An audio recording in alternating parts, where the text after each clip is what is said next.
Pressure মাপা সঠিক নিয়ম কি? সবার ফ্যামিলিতে কেউ না কেউ প্রেসারে আক্রান্ত। অনেকের ফ্যামিলি মেম্বার অস্থির হয়ে যায়, স্যার আমার প্রেসার বেড়ে গেছে, স্যার আমার প্রেসার অনেক বেশি। আবার অনেকে এসে বলে, স্যার আমার প্রেসার কম, আমি তো ঘুরে পড়ে যাচ্ছি।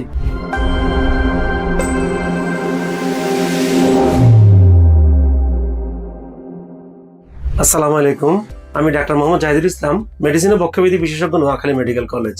আজকে আপনাদের সামনে একটা ইম্পর্টেন্ট টপিক নিয়ে আসছি, প্রেসার মাপা সঠিক নিয়ম কি? আমাদের হরহামেশা সবার ফ্যামিলিতে কেউ না কেউ প্রেসারে আক্রান্ত, কিন্তু প্রেসার মাপার যদি নিয়ম না জানা থাকে, অনেক সময় দেখা যায় যে হাই প্রেসার শো করে, আবার অনেক ক্ষেত্রে লো প্রেসার শো করে, যার কারণে গিয়ে রোগীর অস্থির হয়ে যায়। অনেকের ফ্যামিলি মেম্বার অস্থির হয়ে যায়, স্যার আমার প্রেসার বেড়ে গেছে, স্যার আমার প্রেসার অনেক বেশি। আবার অনেকে এসে বলে, স্যার আমার প্রেসার কম, আমি তো ঘুরে পড়ে যাচ্ছি। এর জন্য আমাদেরকে প্রেসার মাপার সঠিক নিয়ম জানতে হবে। আজকে আমি আপনাদেরকে প্রেসার মাপার কয়েকটি নিয়ম দেখিয়ে দিব। আপনারা এভাবে প্রেসার মাপলে আপনাদের সঠিক প্রেসার পাবেন এবং চিকিৎসার ক্ষেত্রে সেটা সহযোগিতা করবে। আমি প্রেসার মাপার জন্য আমার একজন সহকারী হারুন সাহেব, ওনাকে দিয়ে আমি প্রেসার মাপাটা আপনাদেরকে শিখাবো। প্রেসার মাপার কিছু পূর্ব প্রস্তুতি আছে। সর্বপ্রথম প্রস্তুতি হচ্ছে, প্রেসার মাপার অন্তত আধা ঘন্টা আগে কোনো চা খাওয়া যাবে না, কফি খাওয়া যাবে না, সিগারেট খাওয়া যাবে না। আমরা বলি যে অন্তত আধা ঘন্টা রেস্টে থাকুন, অথবা যদি রেস্টে না থাকা যায়, একটা চেয়ারে বসে থাকুন। এভাবে একটা হেলান দেওয়া চেয়ার, এমন একটা চেয়ারে বসে থাকবে এবং যে চেয়ারে হাতল আছে, হাতলে উনি হাত রাখতে পারবেন, ওরকম একটা চেয়ারে বসে থাকবেন। আর পায়ের দিকটা খেয়াল করুন, পায়ের দিক ফ্লোরের সাথে সমান থাকবে। তাহলে এভাবে প্রেসার মাপলে প্রেসারটা সঠিক আসবে। কেউ যদি এভাবে হেলান দিয়ে বসে, তার প্রেসার কম দেখাইতে পারে। সামনে ঝুঁকে বললে প্রেসার বেশি দেখাইতে পারে। পা যদি বাঁকা থাকে, ভাঁজ করা থাকে, তাহলে প্রেসারের তারতম্য হতে পারে। হাত যদি উপরে থাকে, নিচে থাকে, প্রেসারের তারতম্য হতে পারে। এই জন্য সঠিক প্রেসার মাপার জন্য সমানভাবে বসে থাকবে, হেলান দিয়ে বসবে, ওনার হাত এভাবে সাপোর্টে থাকবে এবং পাটা সোজা থাকবে, পা কোনো বাঁকা করা যাবে না। এরপরে আসুন প্রেসার মাপার জন্য আমরা কি করব। প্রেসার মাপার জন্য ওনার হাতটা উপরে থাকবে, সাপোর্টে দিয়ে রাখবো। সাপোর্ট দিয়ে হাতটাকে আমরা এভাবে করব।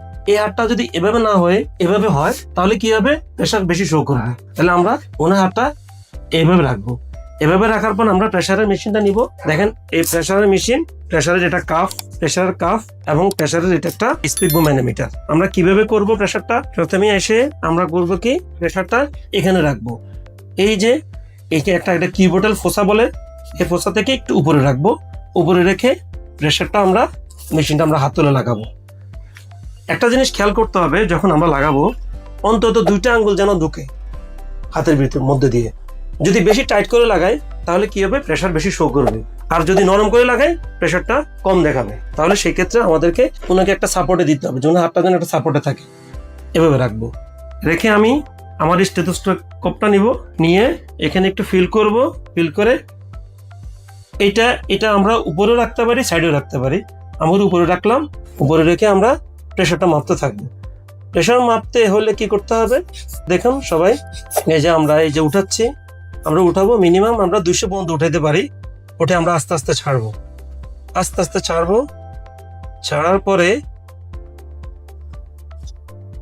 এই যে ওনার প্রেসার যেখান থেকে শব্দ শুরু হয়েছে সেটা হচ্ছে উপরের, আর যেখানে গিয়ে শব্দ শেষ সেটা হচ্ছে নিচের। এখানে আমরা ওনার প্রেসার পেয়েছি 120 এবং 80, যেটা একজন স্বাভাবিক মানুষের জন্য নর্মাল প্রেসার। প্রেসার মাপার সময় খেয়াল রাখতে হবে যে প্রেসার মাপার নিয়মগুলো, পদ্ধতিগুলো আমরা ফলো করতেছি কিনা ঠিক মতো, তাহলে আমরা সঠিক প্রেসার পাবো এবং রোগীর চিকিৎসার জন্য আমরা পরবর্তী সিদ্ধান্ত নিতে পারবো। আজকে এই পর্যন্তই। আপনাদের যদি কোনো কষ্ট থাকে কমেন্ট বক্সে জানান। আসসালামু আলাইকুম।